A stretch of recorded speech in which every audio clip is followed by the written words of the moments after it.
I'm Charlie. I'm the last of the six. I'm the baby. I was born in Arizona. We stayed there a year. We moved to Las Vegas. Don't really remember much of that. There's a few stories that I do hear a lot when we have family get-togethers. One of the stories is I took a tricycle down the busiest boulevard in Las Vegas, and somehow, some way, a lady brought me back. My mom calls her an angel to this day. I don't know what I was doing because I was only 2. But we moved to Hogansville, Georgia when I was 2 years old. Of course, Dad worked for FedEx and it brought him there, but also my grandmother was from Thomaston, which is close. It's about 45 minutes away. It's a little old town of Hogansville. I don't remember, obviously being very young, but I do remember starting school in Hogansville. I remember my brothers going to school every morning while I sat home and played Mike Tyson Knockout. I remember going to Hogansville Elementary. Most of my childhood life, we went to school with the same people. So it was kind of cool. I really enjoyed going to school there. It was awesome. Most guys that went to Hogansville were all athletes and all into basketball. And I guess that's where my love for basketball started, because when we were on the playground at Hogansville Elementary, we played basketball on the monkey bars.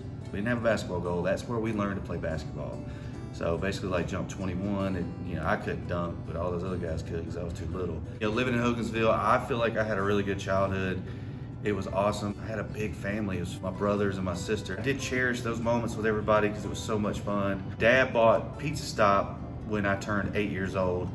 So that's where, for me personally, the restaurant and pizza became special to our family. Now I know he had restaurants before that and a bar. I don't remember that. 8 years old, I used to get dropped off across from the cemetery in Hogansville from the school bus. So I didn't get dropped off at home, I got dropped off at the restaurant. I would have to go and do my homework and then help Dad do whatever he needed to do. I didn't typically get to make pizzas. I got to drop chicken wings and just stay in the back. You didn't want me in the front talking to any customers.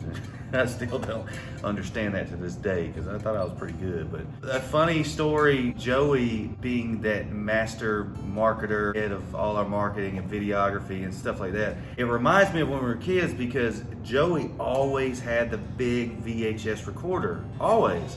He was always getting in trouble with Dad. Dad didn't want nobody touching it, and Joey was always behind the camera, getting everybody, always making everybody laugh. He would set up a basketball goal on the door in the living room. I'd always beat him. I mean, he may argue that, but I'd always beat him. He'd get mad and then beat me up.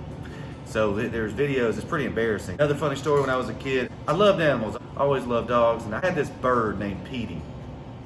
This bird was given to me by a good friend of mine, Tim and Matthew Morgan. That bird was everything to me. That bird used to say my name when I'd go to school or come back from school. There were so many embarrassing moments though from that bird. It would sit on my shoulder and my head before I go to school, and I got to school and I had doo-doo all over my head and got made fun of real bad. But Petey, the bird, had a crazy life. It had 20 lives. My dad had sat on it one day. We were all in the living room, and I'm talking, everybody's in the living room, all the brothers, my sister, and all of a sudden we hear some tweet, tweet, tweet, tweet, and my dad jumps off the couch, oh! And Petey flies out, flies into the fire. Joey chases it into the fire. It's literally on fire, in the fire. We're trying to get it out. So it survived that. I got this dog, it was a Great Pyrenees, called him Elvis. Petey was running to me, my mom was next to me, and Elvis was chasing it. So as Petey came to me, I went down to get it, and it went under my knee, and I killed it, squished it. I cried for 2 weeks. 2 weeks. Kind of fast forward, got into high school. I kind of struggled a little bit. I remember trying out for the basketball team. I was pretty good at basketball. I remember trying out, doing really good, and I got cut. Still to this day, I'm mad about that. We all know I should have made that team. So Dad basically took me out of school. I basically homeschooled. So I basically stayed out of school and got my GED the same time my class graduated, which was 2003. Worked at the pizza place most of my 20s. My 20s were kind of a blur. It was hard for me to grow up. 26, 27 years old, things started changing for me. I met my wife now, Carla, when I was 27. I ended up getting a job with a company out of Fairburn. They sold commercial retread tires. It's crazy. They decided to put me in a sales role. I did that for about a year and a half. Sammy had picked up the account, my brother Sammy. I remember being in Cartersville, I was delivering tires, and Sammy calls me on the phone and says, hey, would you like to come work for Summit? I knew my quality of life and my work environment would change. Working for a professional medical facility was kind of enticing to me. And so anyway, my career started at Summit. Worked as a sales rep. I helped open new clinics and drive new business. And honestly, I was pretty good at it. Carvelis had just started when I started working for Summit.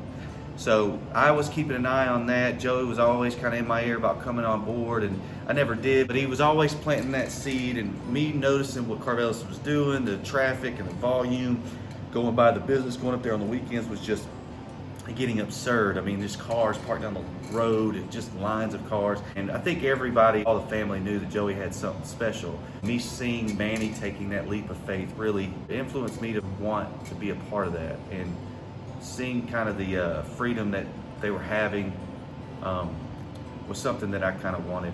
Joey and Manny were kind of planting that seed. And so anyway, it was about a year before I was gonna leave, Manny had called me, and we were kind of set on a date, like you're gonna come over June 1st or July 1st, I think it was June 1st. And then, boom, COVID hit in March.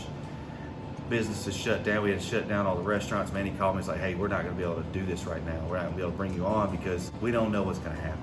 You know, the business just kept thriving through COVID. Curbside took off. And Manny called me, he's like, hey man, we're kind of rolling here.